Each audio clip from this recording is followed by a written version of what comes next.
Welcome to The Explainer.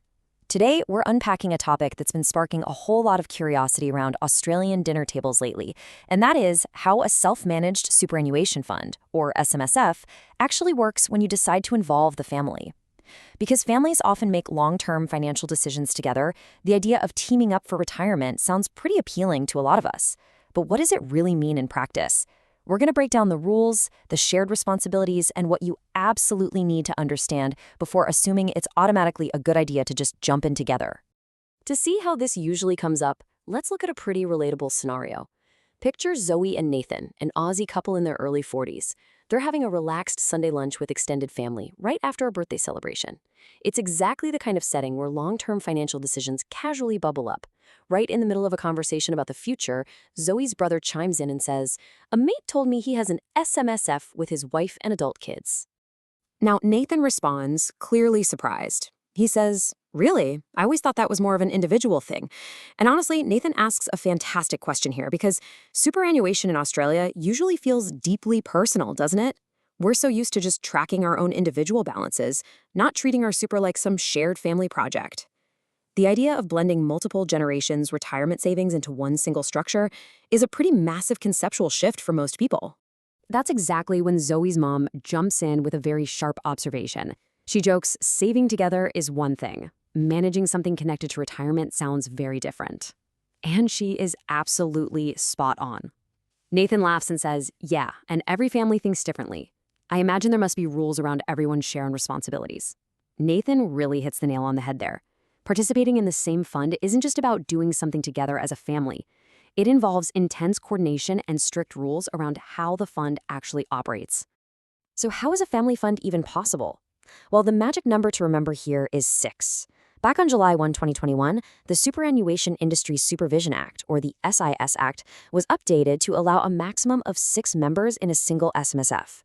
Previously, it was capped at 4. So this legislative update officially opened the door much wider for parents and multiple adult children to join forces under one single fund. But hold on, you can't just invite anyone you happen to consider family. The law actually has very strict definitions on who qualifies as a relative. Immediate family, like a parent, child, grandparent, sibling, aunt, uncle, or spouse, are all totally fine. However, extended family, like cousins or former spouses, are strictly excluded. Basically, the regulators want to ensure that if a fund is closely held by a family, it genuinely remains within that tightly defined family circle. You know, when families pool their money, it's incredibly easy to fall into a casual mindset. But it is absolutely critical to understand that pooling your super does not turn it into a family piggy bank for day-to-day expenses. It's not a slush fund for family projects. Even though it is your family's money, it remains strictly regulated fund money.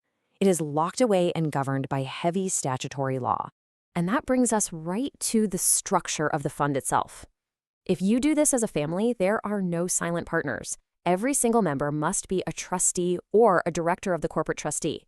That means your 25-year-old takes on the exact same legal obligations as you do. And by law, nobody gets paid for it. Everyone is equally on the hook for shared decision-making and compliance. So what are all these family trustees actually managing? Well, every single decision your family makes must pass what is known as the sole purpose test. This is a strict legal standard ensuring the fund is used exclusively to provide retirement or death benefits to the members. That is its one and only job. If you use the fund for literally anything else, you fail the test, and the legal consequences are severe. Because compliance here is mandatory and totally uncompromising. We all know that in a family setting, lines blur easily, but you cannot use the fund's assets to bail out a relative who is short on cash. You absolutely can't use the fund to buy a holiday house for the family to enjoy on the weekends. The fund is not there to provide a current-day benefit to your family. It is purely, strictly for retirement. Building on that, the law draws incredibly strict boundaries to avoid common family mistakes. First, all transactions must be strictly commercial, at arm's length, just like dealing with a total stranger. There's also an absolute ban on lending fund money to relatives or providing them with any kind of financial assistance. And with very few exceptions, like business real property, you generally cannot acquire assets from them either. So let's move to a very practical reality. What happens if the family disagrees? I mean, anyone who has ever tried to plan a simple family holiday knows it can be tricky, right? So imagine planning a multi-decade financial strategy together. When several people are involved, there are naturally different expectations, ways of thinking, and levels of participation. A parent nearing 60 will have a completely different risk appetite and timeline compared to a 25-year-old child who's just starting their career. Participating in the same fund requires intense coordination and a rock-solid shared investment strategy that somehow accommodates everyone's retirement goals without violating the law. This is exactly why setting up a family SSF isn't automatically a good or a bad thing. It's just complex. It definitely offers unique opportunities for families who want to coordinate their retirement, but the shared compliance, the legal complexities, and the interpersonal dynamics make it a serious undertaking. Fully understanding how the structure works before making assumptions is why expert guidance isn't just helpful, it's absolutely crucial. So before you blend your family's financial future, you have to ask yourself, are you ready to be co-directors, not just relatives? This content is general and educational only. It is not financial advice. If you already have an SMSF or would like to better understand your compliance responsibilities, speak with the Wendy Super Accounting team.